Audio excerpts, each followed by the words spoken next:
2, 1.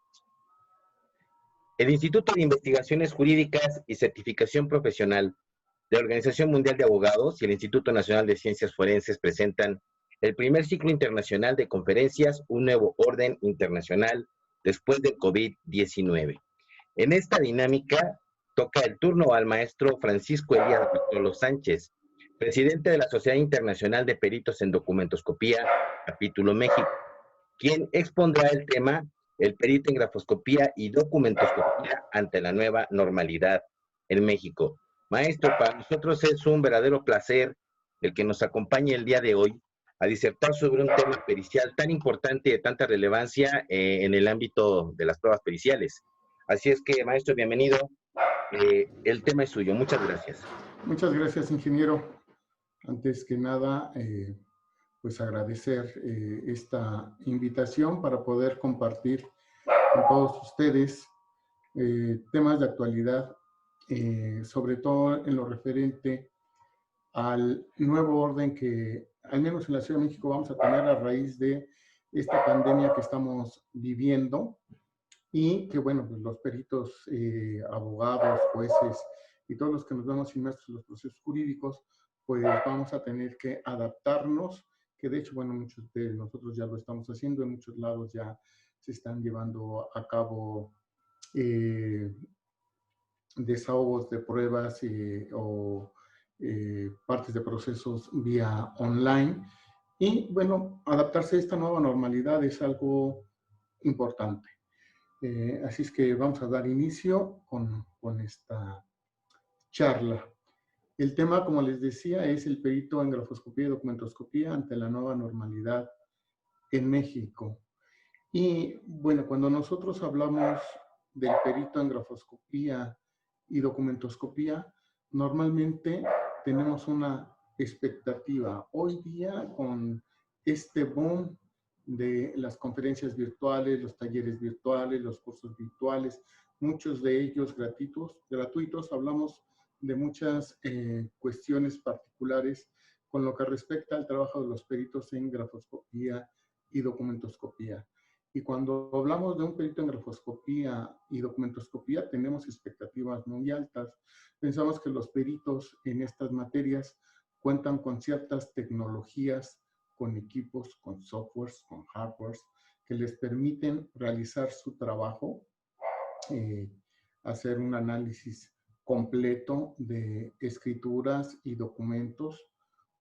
Pueden contar con equipos de análisis multiespectral, equipos de microscopía.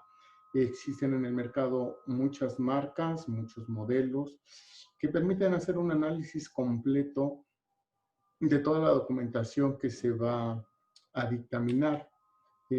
Pero hay equipos desde los más básicos, las simples lupas monoculares, microscopios estereoscópicos, kits de luces forenses portátiles, espectrofotómetros, microespectrofotómetros, equipos de cromatografía líquida de alto rendimiento, equipos con microscopía infrarroja con transformada de Fourier, o hasta los más básicos, ¿no? Una simple lámpara en una caja, lámpara de luz blanca, lámpara de radiación ultravioleta, con sensores magnéticos, con iluminación a trasluz que nos permite hacer un análisis completo de los documentos. Incluso se han desarrollado en el mercado mini equipos mini, que nos pueden dar diferentes características del documento atendiendo a diferentes respuestas espectrales, lo cual vuelve muy relevante nuestro trabajo. Claro, también hay equipos muy complejos que cuestan cientos de miles de pesos y que muchas veces solo pueden ser adquiridos por las procuradurías. Modelos podemos hablar desde los más sencillos hasta los más complicados, o el último modelo de Foster & Freeman, el BCC 8000, que es una maravilla, ¿no? Dicen que prácticamente ya casi dictamina solo. En ese orden de ideas de los equipos que se pueden tener, que pueden hacer, o que cuentan con herramientas que pueden ayudar al perito en todo su trabajo, que van, como les decía, desde tener luces forenses hasta tener equipos de visualización de 3D, equipos mini, y que pueden tener diferentes radiaciones en diferentes longitudes de onda para poder tener una visualización completa de lo que es el análisis documental. No quiero detenerme mucho aquí en este tema, iremos un poco más rápido, porque no es el punto hablar de las técnicas periciales que existen en el mercado para todos los peritos, ¿sí? Sino más bien dentro de este trabajo ajustarnos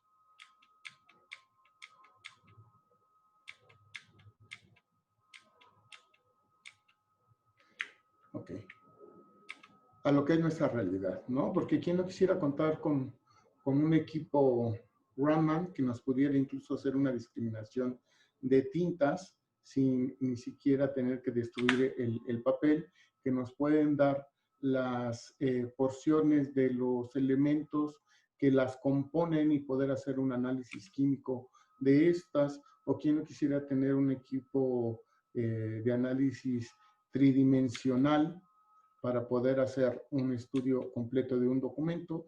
Y qué no decir ahora el tema de las firmas biométricas, en el caso de las firmas biométricas, en donde pues la mayoría de los peritos no están preparados, no conocen las tecnologías, no conocen las normatividades correspondientes, no saben realmente qué es lo que se va a poder hacer, si el perito va a poder intervenir, si no va a poder intervenir, si corresponde al experto en informática o si realmente tiene que ser el perito en grafoscopía que tendría que intervenir en este tipo de asuntos o tendría que ser una labor en conjunto de esto. Mucho ahora se está avanzando con el tema de las firmas digitales porque con las nuevas normalidades nosotros tendremos que hacer uso de estas tecnologías, sea que utilicemos firmas manuscritas digitalizadas o sea que usemos firmas electrónicas simples o avanzadas para poder identificarnos y poder hacer el envío de documentos.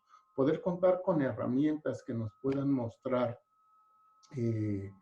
las firmas que se han capturado en una tableta digital, poder conocer sus características como son sus movimientos graficados y los no graficados, que algunos los han denominado movimientos aéreos, y poder entender una serie de elementos que nos pueden dar estas herramientas, como son los análisis de la presión, la velocidad en el sentido X, la velocidad en el sentido Y, o los desplazamientos en un sentido o en otro, y poder comparar estos gráficos nos lleva a una preparación pues diferente, ¿no? Los planes y programas de las escuelas deberían de hacer cambios sustanciales en su currícula para poder preparar a la gente con estas nuevas normalidades. El problema es que la nueva normalidad pues la tenemos encima y la pregunta es hacia dónde, cuándo tenemos que avanzar, hacia dónde estamos avanzando y si estamos prestos ya para resolver este tipo de problemáticas que, bueno, pues ya los tenemos aquí más que a la vuelta de la esquina. Ahora, esta es la expectativa que nosotros tendríamos de un perito en grafoscopía y documentoscopía que está altamente preparado. El otro día escuchaba acerca de los peritos y aquí vamos a detenernos un poco con respecto de este concepto, ¿no? El concepto de perito. En muchos lados se piensa que un perito pues es una profesión, que el perito es una actividad, que el perito es consiste en tener un título profesional, es decir, el hecho de que yo tenga un título profesional me convierte en perito, que para ser perito pues basta estudiar. A veces en México se pensaba que un curso, con una diplomatura, pues ya se tenía el estatus de perito. Ya han salido, al menos de mi conocimiento, un par de escuelas que están ofertando la especialidad en grafoscopía y documentoscopía. Y de verdad cabe reflexionar si realmente la gente que sale de estas especialidades es un perito, ¿no? Entonces, tenemos que dejar bien claro que un perito, el término perito no se refiere a una profesión en particular, a una actividad, a una disciplina. No, no, no. El perito es una condición o estatus que adquiere un técnico o un profesionista en calidad de experto. Es decir, que esa persona que tiene una especialización en un área de conocimiento y que la ha llevado a la práctica durante muchos años, ha logrado un nivel de expertise basado en una gama amplia de conocimientos durante muchos años para poder adquirir este expertise que le permite resolver una serie de problemas con suma facilidad y que sabe qué es lo que tiene que hacer, qué es lo que tiene que buscar, qué equipos, qué técnicas tiene que aplicar para poder obtener el resultado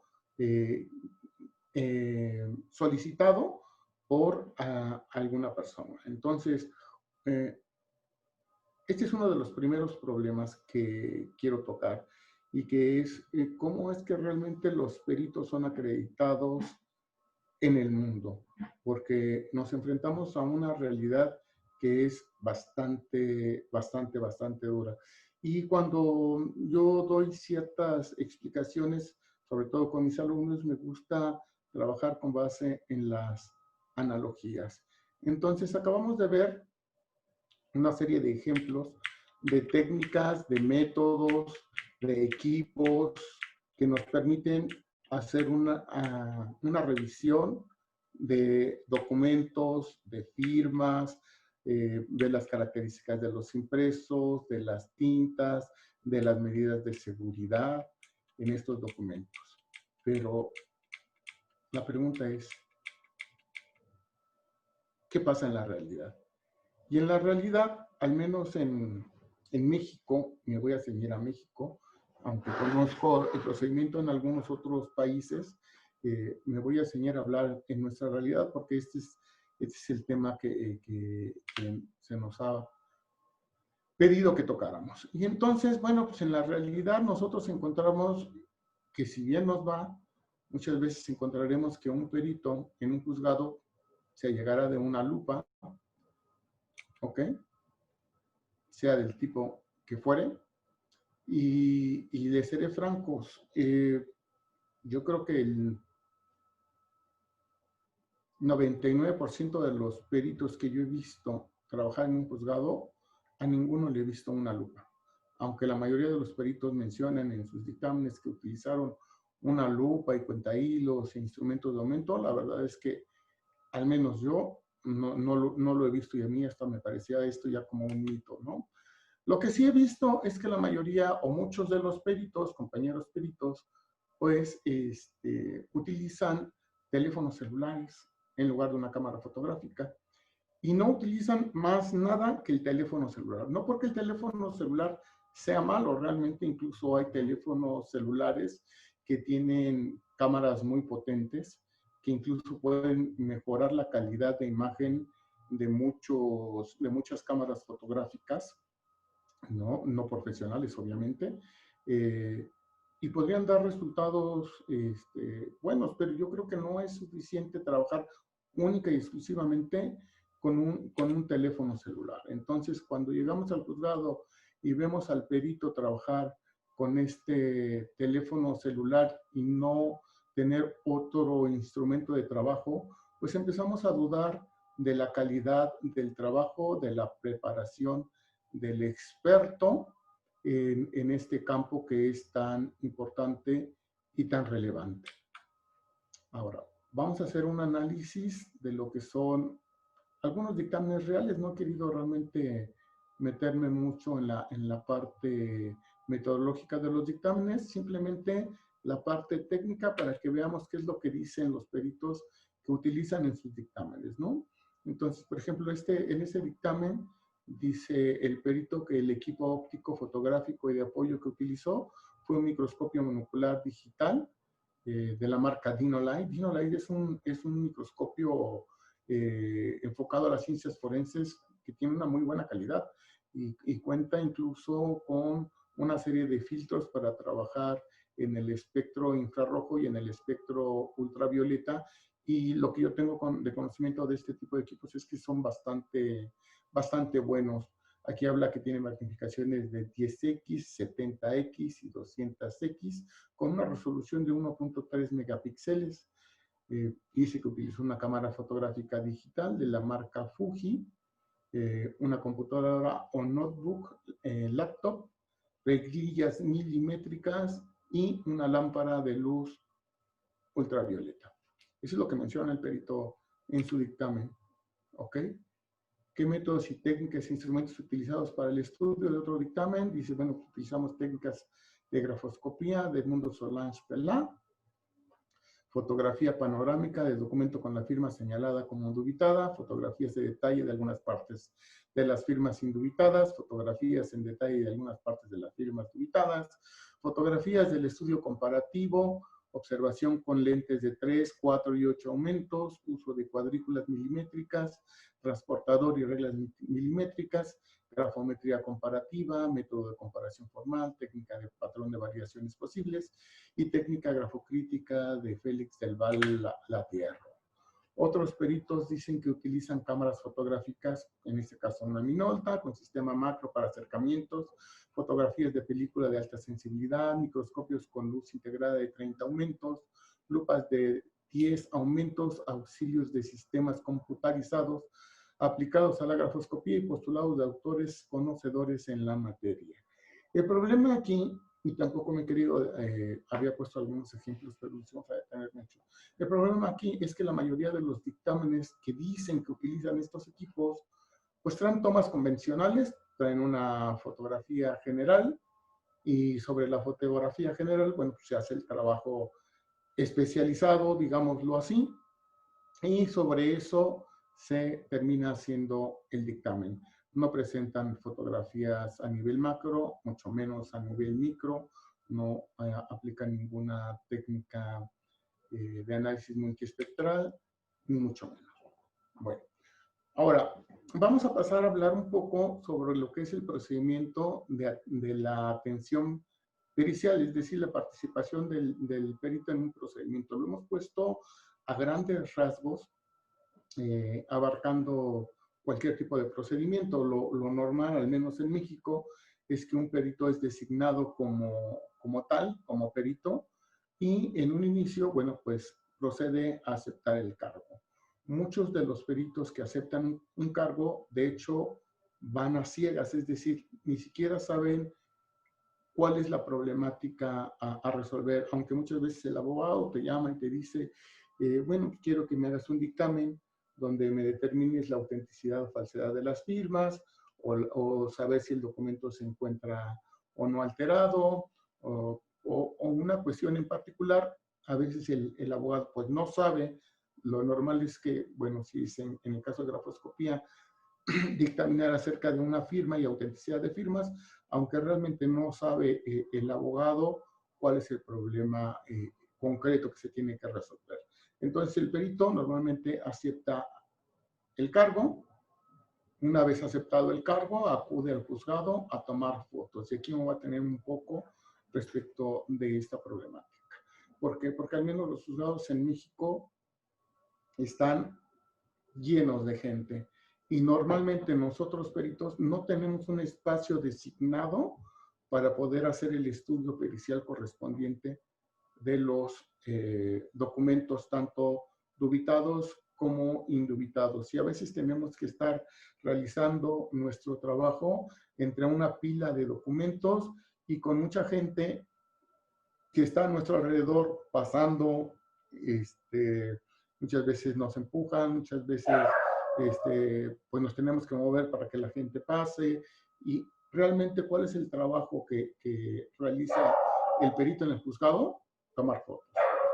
Al menos mi experiencia y lo que yo veo con los compañeros que acuden al juzgado es que lo que hace el perito en el juzgado es ir a tomar fotos de los documentos dubitados y los indubitados, y luego se los lleva a su despacho, a su laboratorio, donde va a realizar su dictamen pericial. Pero su dictamen pericial lo va a hacer con base en las fotos que tomó, y esto es real. Entonces, voy a poner un ejemplo real.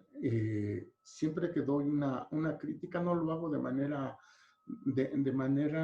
negativa. Yo creo que las cuestiones se tienen que decir para que las cosas cambien. Por ejemplo, peritos de procuradurías que tienen laboratorios bien montados, con equipos muy sofisticados, que cuentan con equipos de análisis multiespectral, que cuentan con microscopios estereoscópicos, que cuentan con diferentes tipos de iluminantes, algunos tienen hasta equipos como el ESDA, bueno, con una serie y gama de equipos. Cuando los veo llegando al juzgado y tienen que intervenir para realizar el estudio del documento, sacan su cámara, toman sus fotos y se las llevan. Y entonces yo digo, ¿y cómo va a realizar su trabajo en el laboratorio si solamente tomó fotos y no se pudo llevar los documentos a su laboratorio, que es lo que se debería de hacer?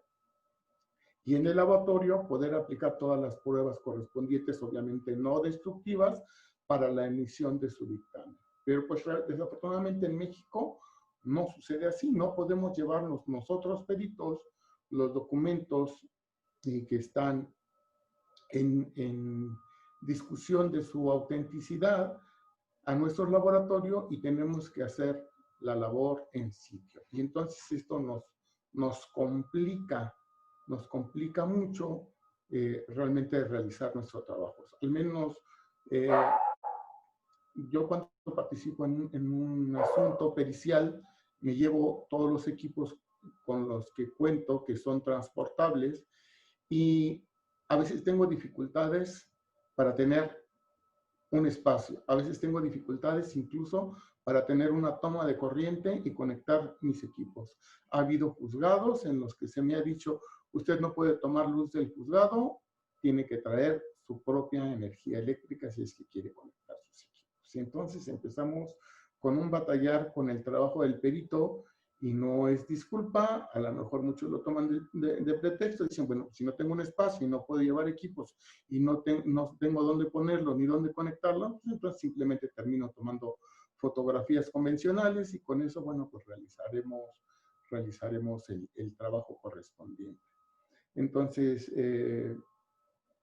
yo diría, bueno, a nosotros nos gustaría ir con un médico y que nos tuviera que operar y que nos dijera, oiga, pues como no tengo un lugar adecuado para poder operarlo, pues lo voy a operar con un cuchillo, y como no tengo anestesia, pues lo va a amarrar para que no se mueva, ¿no? Entonces yo creo que los expertos deberían de contar con todos los implementos necesarios para su labor, para poder realizar el trabajo que le es encomendado, que además es un trabajo muy importante, en el sentido de que está en juego en muchas ocasiones los bienes de las personas, y en muchas ocasiones la libertad de las personas, e incluso, bueno, pues la vida misma de ellos y de todos y de toda su familia, ¿no? Entonces, yo creo que hay que tomarlo con mucha responsabilidad y ver que esta parte tendría que cambiar con COVID y sin COVID. Bueno, una vez que se realice el dictamen en el despacho o laboratorio, habrá que presentar el dictamen ante el juzgado. Una vez que nosotros terminamos el dictamen, lo presentamos, y posteriormente el dictamen es desahogado, con o sin el perito, dependiendo del tipo de procedimiento. Si es un procedimiento oral, será forzosa la presencia del perito para el desahogo del dictamen, y si es un procedimiento tradicional, pues entonces únicamente bastará con que nosotros entreguemos el dictamen. Si el código de procedimientos correspondiente nos pide que hagamos una ratificación del dictamen, bueno, pues entonces lo que sucederá es que ratificamos el dictamen, y el dictamen se desahogará en tiempo y forma. ¿Ok? ¿Qué es lo que debería de pasar realmente, como decíamos?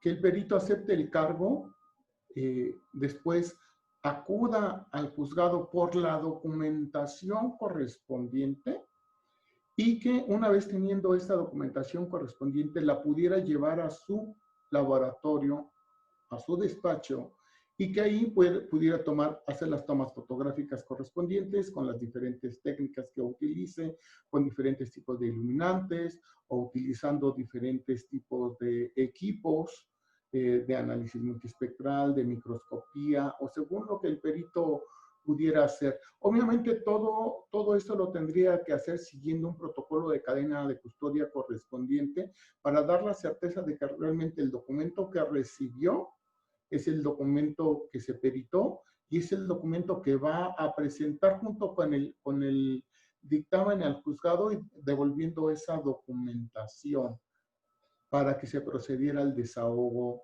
del dictamen. Ahora, con esta nueva realidad, nuestros procedimientos tendrían que cambiar en mucho para no tener que acudir al juzgado. En ocasiones, como lo están haciendo ahora muchos abogados, que ya pueden hacer promociones de manera electrónica e incluso desahogos de audiencias de manera electrónica. Desafortunadamente nosotros los peritos tenemos que ir personalmente al juzgado con COVID o sin COVID para poder ya sea recabar los documentos, que sería lo ideal, o ya sea para fotografiar los documentos y realizar nuestro dictamen. Y bueno, dentro de esta nueva normalidad, ahora el desahogo del dictamen en los procesos orales ya se está llevando vía online.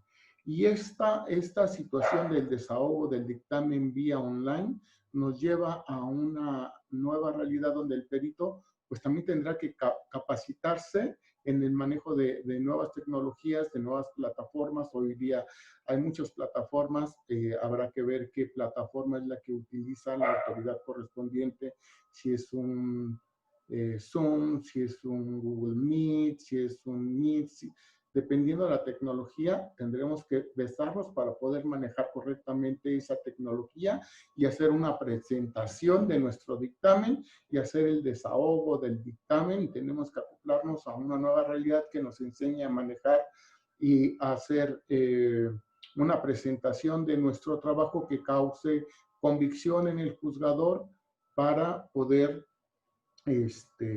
ser tomados en cuenta por cuanto al desahogo correcto de nuestro dictamen. Todo esto me lleva a varias preguntas y a varias preocupaciones y les voy a presentar un caso, solo un caso, para que podamos ver en qué situación nos podemos encontrar. Si bien es cierto, como les decía, hoy día el perito acepta el cargo y acude al juzgado a tomar fotos, lo que yo digo que tendría que suceder, como pasa en muchos países. Recién acabo de ver un post de un amigo español que dice, pues el día de hoy me voy a recorrer juzgados para ir a recoger la documentación de los expedientes, para llevarla a mi laboratorio, analizarlos y hacer los dictámenes correspondientes. Y entonces, bueno, pues lo ideal sería que el perito acudiera al juzgado por la documentación y se la llevara a su laboratorio y realizara los dictámenes correspondientes e hiciera la correspondiente devolución de la documentación. ¿Ok? Eso sería lo ideal, pero acá veo varias problemáticas y vamos a ver un caso alusivo a esto. Aquí tenemos un caso. Este caso realmente no es mío, es de un compañero que me pidió cierto apoyo para poder validar el caso.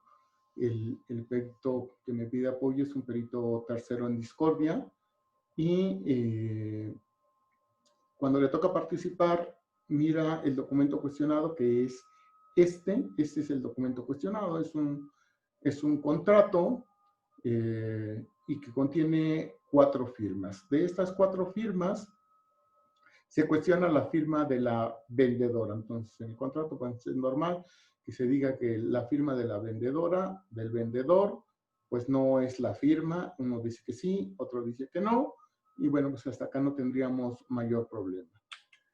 Esta es la firma, estas son las dos firmas, la firma de la compradora, la firma de la vendedora, y esta es la firma cuestionada. Y dice uno de los peritos que intervienen, para esto ya había dos dictámenes periciales, como suele suceder acá en México. No sé si en otros países esta sea la normalidad, pero aquí en México, pues los peritos de parte, uno siempre dice que sí y el otro siempre dice que no. Entonces, uno de los peritos de parte dice que la firma cuestionada se encuentra estampada en un contrato privado de compra-venta, supuestamente de fecha tal, supuestamente perteneciente a fulanito de tal, dice documental a la que tuvo acceso en original, y vamos a subrayar esta parte, original, para hacer el estudio correspondiente en el local de este H juzgado. Es decir, este documento dice el perito, lo tuve en original. Y empieza a hacer su trabajo pericial. Para hacer su trabajo pericial, el perito dice que usa una cámara fotográfica digital reflex, marca modelo de tantos megapíxeles, dice que utilizó diferentes tipos de lentes de la cámara y diversas lupas de aumento en diferentes graduaciones con luz. Y vamos a subrayar este equipo que usa. Dice, microscopios con luz propia, reglillas, transportador, cuenta hilos con luz propia, equipo de cómputo, bla, bla. Hace su estudio pericial y en el estudio pericial hace sus señalamientos, señala inicios y finales, marca ciertas diferencias, aquí lo podemos ver, dice inclinación tumbada a la derecha, tensión de línea buena, inclinación a la derecha, trazo con bucle largo, trazo empastado, finales redondos, finales en gancho, y bueno, pues está haciendo su estudio donde marca las diferencias que el perito cree que son relevantes y señala una conclusión. ¿Cuál es la conclusión? La conclusión es que dice, bueno, no, acá tiene, este es en la conclusión el perito a grandes rasgos señala que las firmas no se corresponden, que no proceden del puño y letra de la persona y que, pues, por lo tanto, no es imputable a esta persona. En cambio, el otro perito, el perito de la otra parte, al momento de hacer su estudio y la descripción de sus documentos cuestionados, señala que tiene un contrato de compra-venta de fecha tal, presuntamente firmado por fulanito de tal, mismo que se encuentra elaborado en hojas oficio numeradas con 1 y 2, con líneas en los costados, con firmas del vendedor, comprador y testigos, y que las firmas fueron realizadas con plumón azul. Entonces el perito está dando a entender que también tuvo el original del documento en sus manos para hacer su dictamen. Y también dice que utilizó una serie de equipos, incluso pone fotografías del microscopio, del cuentahilos, de las cámaras y de las lentes que utilizó para hacer su dictamen y da sus fundamentaciones. Cuando hace el estudio el perito señala características que de acuerdo con él y sus conocimientos, pues son concordantes en una y otras firmas y que señalan semejanzas de acuerdo con su estudio que lo van a llevar a una conclusión y la conclusión es que las firmas proceden de un solo y mismo origen gráfico. Es decir, que fueron realizadas por la misma persona. Entonces aquí vemos el trabajo de uno y otro perito diciendo que utilizaron determinadas tecnologías para poder realizar su dictamen. Uno dice que sí y otro dice que no. Y bueno, pues aquí, de acuerdo con nuestra legislación, lo que procede entonces es que el juez después nombrará a un perito tercero en discordia. Y cuando el caso llega al perito tercero en discordia, mi compañero perito me dice, oye, es que cuando yo vi el documento cuestionado, pues me llamó mucho la atención las firmas, pero resulta que los dos peritos en sus dictámenes dijeron que las firmas eran originales y coincidían que habían sido hechas con un plumón azul. Pero me comentaba mi compañero, sí, pero la verdad yo las vi muy raras. Yo no creo, uno, que sean originales y dos, no creo que hayan sido realizadas con un plumón azul. Acudimos al juzgado, llevamos el equipo correspondiente y encontramos esto. Nosotros cuando hacemos un estudio de documentos, hacemos un estudio integral de todo el documento para ver las características y cómo fue elaborado el documento en comento. Y encontramos, en parte, hicimos un análisis de los márgenes, aquí los pueden ver. Esta es una toma macro del margen y podemos observar que los márgenes fueron elaborados con una impresora láser a color. ¿Ok? Una impresora láser a color. Aquí ven los puntos de tóner, sean magenta, amarillo y negro, cómo se acumulan. Él en un inicio me había manifestado que tenía dudas y pensaba que incluso podría ser un proceso serigráfico. Con las tomas macro y micro pudimos darnos cuenta que realmente pues era tóner, ¿no? Y este es un acercamiento de la firma cuestionada. Y aquí en la firma cuestionada podemos ver que las características de impresión se parecen mucho a estas características. ¿De qué estamos hablando? Que la firma cuestionada no es una firma autógrafa, sino es una firma impresa con la misma impresora con la que se trabajó todo el documento, que es una impresora láser a color. Hicimos un mapeo de la firma, se pueden ver en las orillas estos puntos de tóner y las marcas, ¿no?, de especie de estriado que deja la impresora que realizó el trabajo de impresión de este documento. Aquí tenemos un micro acercamiento donde podemos ver las características de los puntos de tóner que se funden y que nos dan esa tonalidad azul, que en realidad no es otra cosa que una mezcla de cian, magenta, amarillo y negro.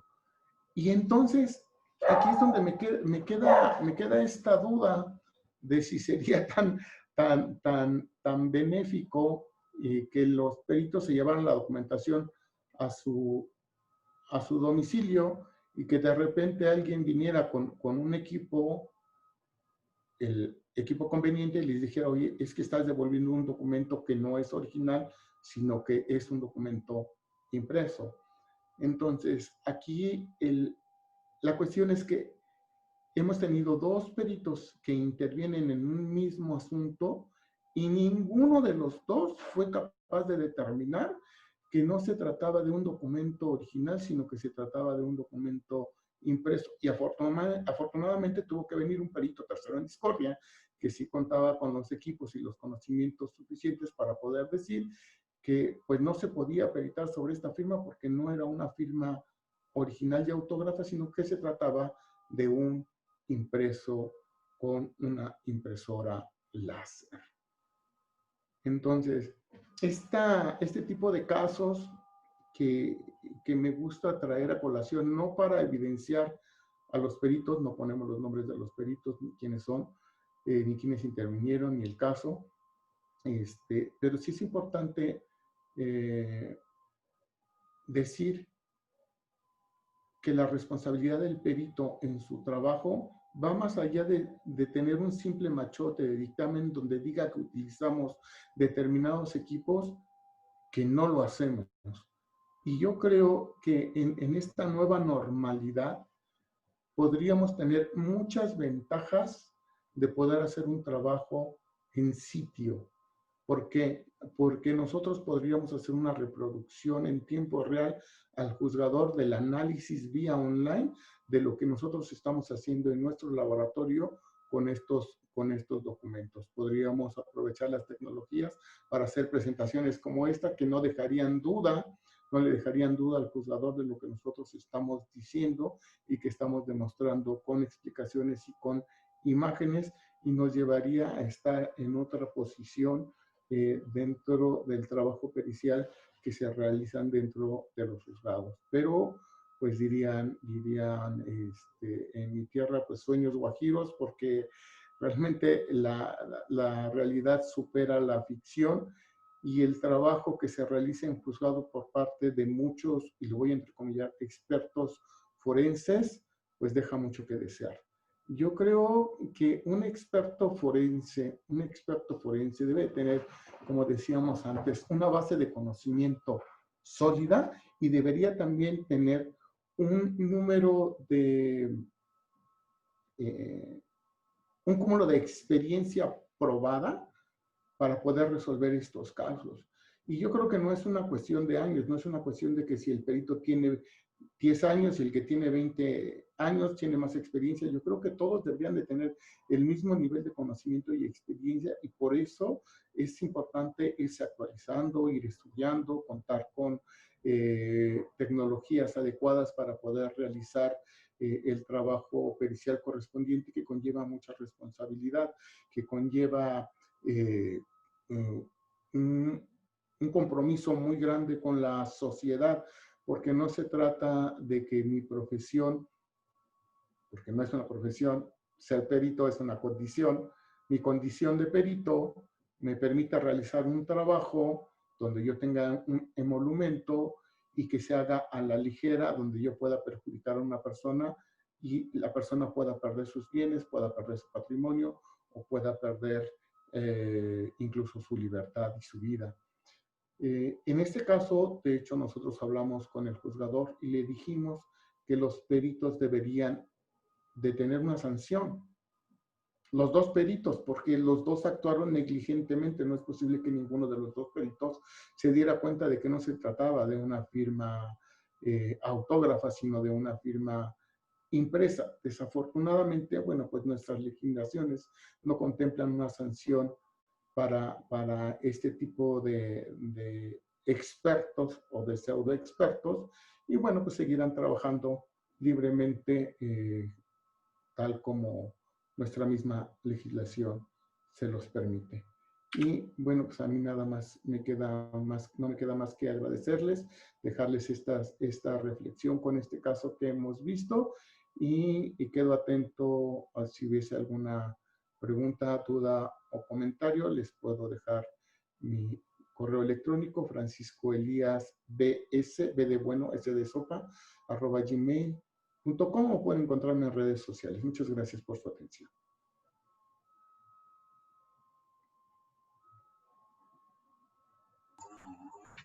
Maestro Francisco Bartolo, muchísimas gracias por su interacción y esta presentación tan importante en cuanto a conocer los alcances que debe tener estas especialidades de las ciencias forenses tan recurridas en el ámbito pericial, y por otro lado la relevancia de lo que usted ha mencionado respecto a la calidad y cualidades que deben tener un perito.